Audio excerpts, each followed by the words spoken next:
శ్రీమాత్రే నమః.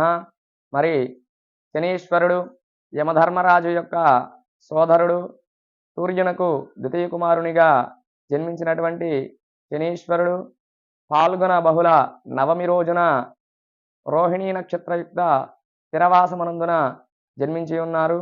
ఈ యొక్క శనీశ్వరుడు అనేటటువంటి స్వామివారు సర్వగ్రహ దేవత సార్వభౌముడిగాను, మరి ధర్మానికి నిలువెత్తు రూపంగాను మనకి పురాణాలు చెప్తూ ఉన్నాయి.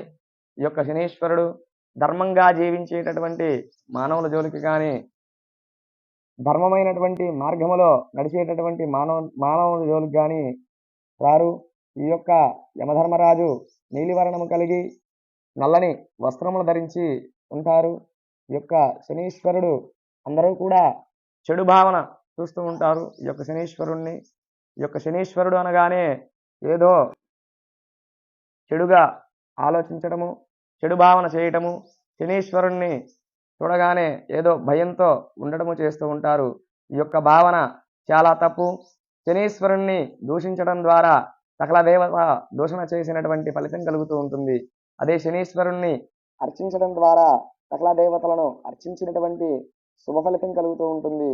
ఈ యొక్క శనీశ్వరుణ్ణి ఏ విధంగా అర్చన చేయాలయ్యా అంటే, మరి ఈయనకి ప్రత్యేకమైనటువంటి పూజలు కానీ, ప్రత్యేకమైనటువంటి వ్రతాలు కానీ చేయాల్సినటువంటి అవసరం లేదు. ఎవరి శక్త్యానుసారం వారు యథాశక్తిగా అర్చించినట్లయితే సంపూర్ణమైనటువంటి ఫలితం వస్తూ ఉంటుంది.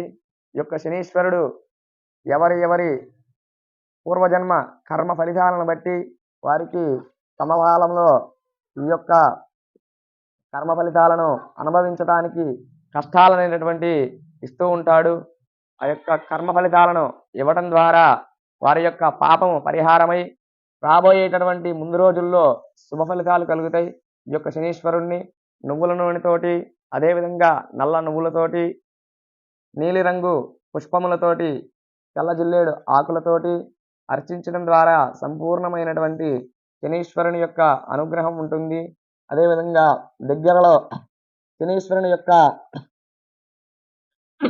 ఆరాధనకు మనకి నవగ్రహాలు లేవండి అనేటటువంటి వారు జమ్మి చెట్టుని దగ్గరపాటులో చూసుకొని ఆ యొక్క జమ్మి చెట్టు మొదటిలో నువ్వులతో కలిగినటువంటి దీపారాధనను ఏర్పాటు చేసుకొని నల్లని ద్రాక్ష నైవేద్యంగా సమర్పించి నీలి పుష్పాలతోటి ఓం క్రాం క్రీం క్రౌం సహా శనీశ్వరాయ నమః అనేటటువంటి మహామంత్రముతోటి అర్చన చేసి 7 ప్రదక్షిణములు చేసి ఆ యొక్క జమ్మి చెట్టుకి అర్చించడం ద్వారా సంపూర్ణమైనటువంటి శనీశ్వరుని యొక్క అనుగ్రహం ఉంటుంది అని తెలియజేస్తూ, శనివారము త్రయోదశి వచ్చిన రోజున అర్చన చేసినట్లయితే అధికమైనటువంటి శుభ ఫలితం ఉంటుంది అని మనకి సంప్రదాయ శాస్త్రం చెప్తూ ఉన్నది.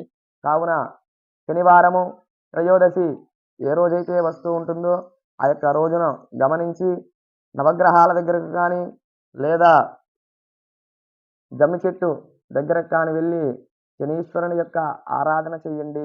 సంపూర్ణమైనటువంటి శనీశ్వరుని యొక్క అనుగ్రహం పొందండి.